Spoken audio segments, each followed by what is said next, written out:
Hello, today is July 14th in the year 2020. It is a Tuesday, and we're going to continue our look at contemplative prayer practices.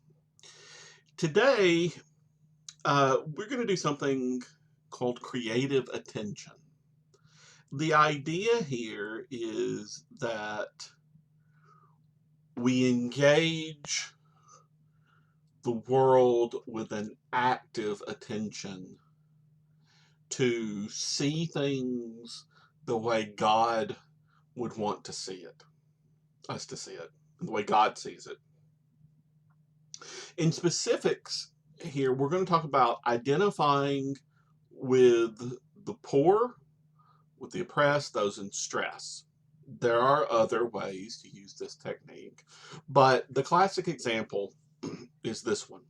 Okay, so the first thing we want to do is you're going to seek out your still, quiet place. However, you do that, whatever you've done. For some of you, it's easier than others, but you want to achieve that. Now, uh, read the story of the Good Samaritan. It is found in Luke chapter 10, verses 29 through 37. Find whatever the most familiar passage the text is for you, and maybe even read it. What you want to do once you've read it is imagine the story taking place. Okay, I'm going to walk you through this. But this is really an exercise that you're going to want to do on your own, and you're probably going to do it more than once.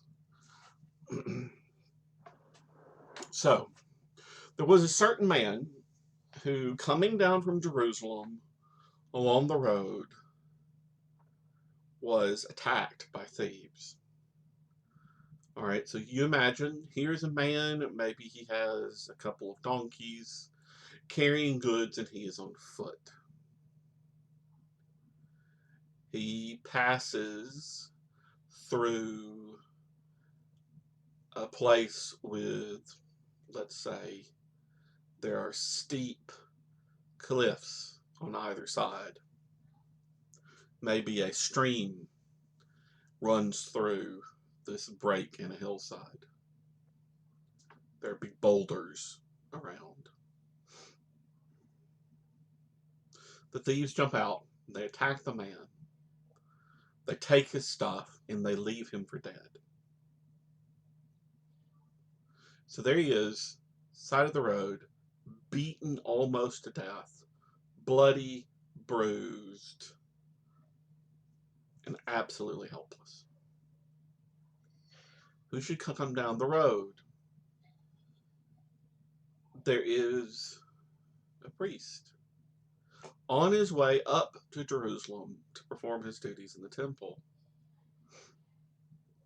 He sees this man who's maybe he is just conscious enough, and maybe one eye is not so swollen shut that he can see just a crack of light, and he sees that there's somebody there, and he croaks out, "Help me." But here is a man who is bloody, who is dying, and the priest passes on the other side of the road away from him. Later, another man passes, a Pharisee, good keeper of the law, right? That's what a Pharisee is. He too sees the man, doesn't want to get involved, passes on the other side. But then there comes a third man. And to the hearers of Jesus' story, when they hear him described as a Samaritan, they are expecting him to be the worst kind of person. The kind of person that there's no way he would help a Jew. And maybe Samaritans and Jews knew each other on sight. But he sees this man, and this is where we want to begin our creative attention. And we're doing this in a prayerful state. We are the Samaritan. We are going on. We have a destination. We have business. We are traveling. Um, we are probably far from home.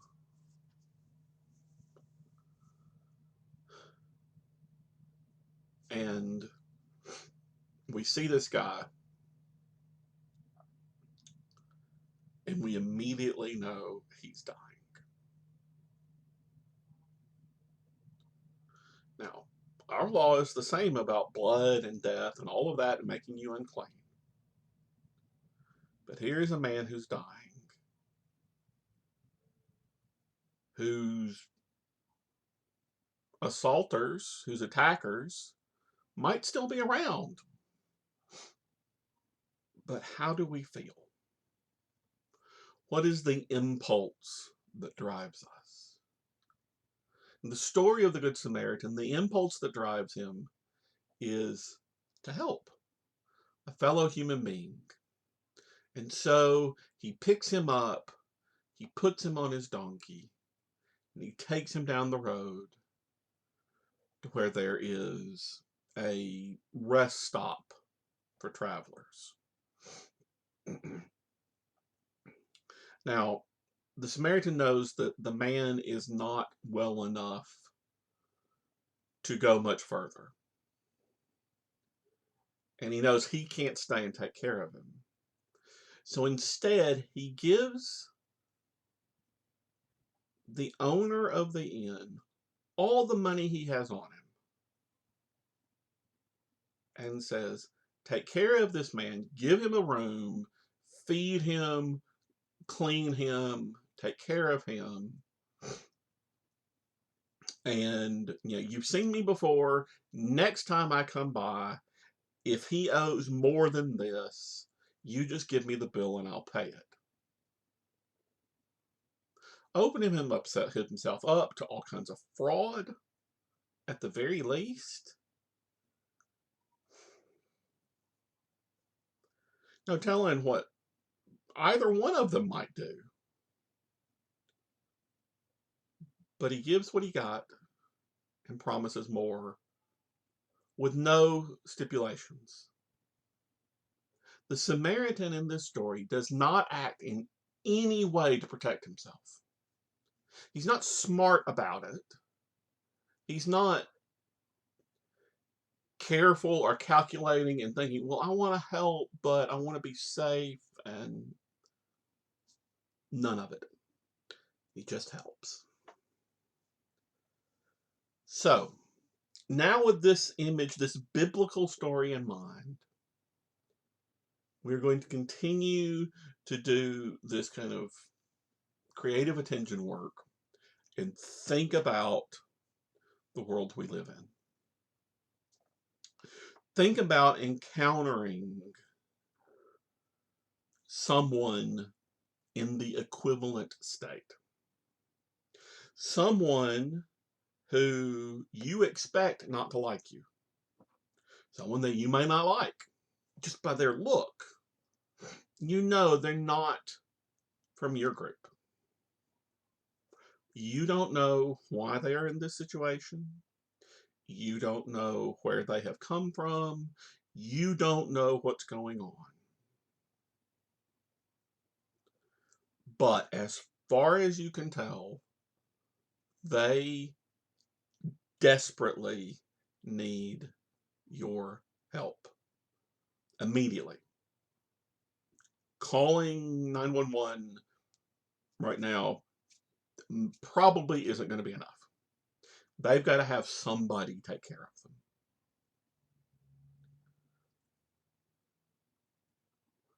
Now, you are prayerfully thinking about this. This is not just a imagine what if scenario for the sake of analogy. This is prayer where you are opening yourself up to God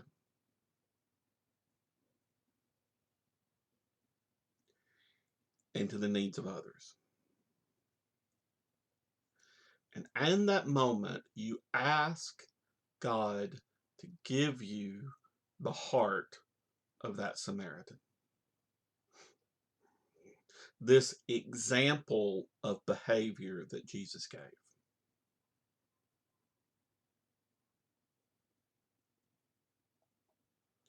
It may be that you are remembering a time when something like this has happened. I dare say all of us have probably, if we pay attention to the world around us at all, some people don't, but most of us have had a chance where maybe we were in a somewhat similar situation. And even the best of us might not have always acted as the Samaritan did. Sometimes even the best of us thought, no, I can't. And maybe if I,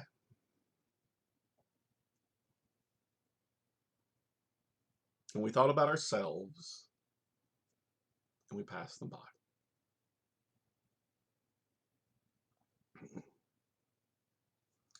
Now, what we want to do is we want to open ourselves to listening to God, to simply reflecting on that passage, on that task.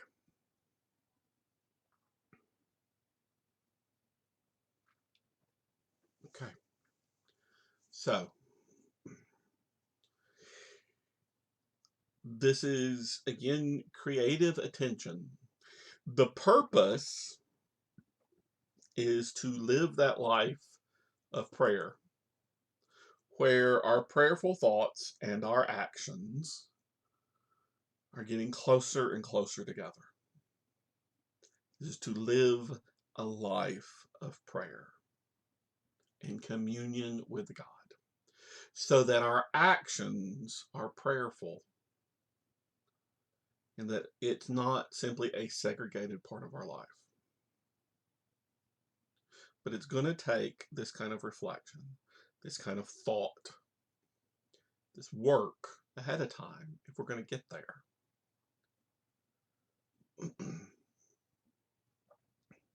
Some other passages that I thought of include Matthew 25, where Jesus speaks to those who are on his left and on his right and says, inasmuch as you did not do it to the least of these, you did not do it to me.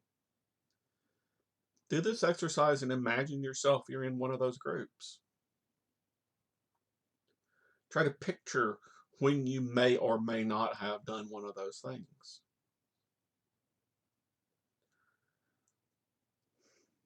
Think about the shepherd who, having lost one sheep, gives up the 99 to go find it. There are several parables, several passages from the Gospels that you can take and apply this to. It is a way of meditating on Scripture by finding the point that